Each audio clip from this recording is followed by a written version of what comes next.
Conférence des parties est un sommet annuel qui réunit 197 pays pour discuter du changement climatique et des solutions à apporter pour y faire face.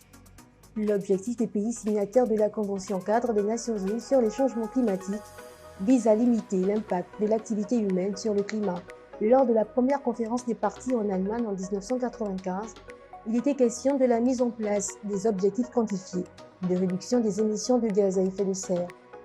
Les grandes rencontres importantes sont la COP3 en 1997, avec la signature du protocole de Kyoto qui visait la réduction de 5% des émissions de gaz à effet de serre entre 2008 et 2012.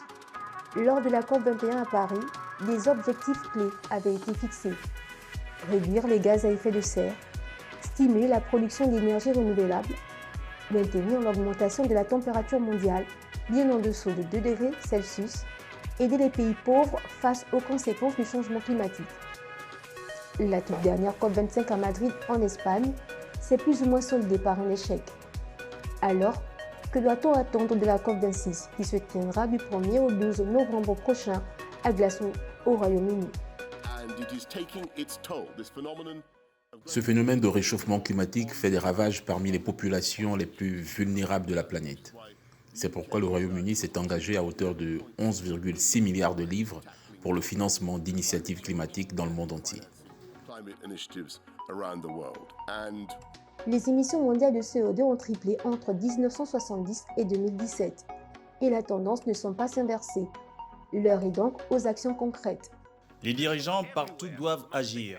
D'abord en assemblant une coalition mondiale pour atteindre zéro émission d'ici le milieu du siècle. Chaque pays, chaque région, chaque ville, chaque entreprise et chaque industrie. Les grands pollueurs sont déjà connus. La Chine, les États-Unis, la Russie, l'Inde et l'Union européenne. Ils doivent prendre leurs responsabilités face à l'urgence climatique. Ces mesures mettront l'Amérique sur la voie de l'élimination nette des émissions plus tard en 2050. Mais le fait est que l'Amérique représente moins de 15% des émissions mondiales. Aucune nation ne peut résoudre cette crise à elle seule, comme je sais que vous le comprenez tous parfaitement. Nous devons tous nous mobiliser, en particulier ceux d'entre nous qui représentent les plus grandes économies du monde. Les pays signataires devront tomber d'accord sur une aide financière aux pays en développement, notamment les pays africains, car avec 54 États, l'Afrique n'est responsable que de 4% des émissions mondiales de dioxyde de carbone.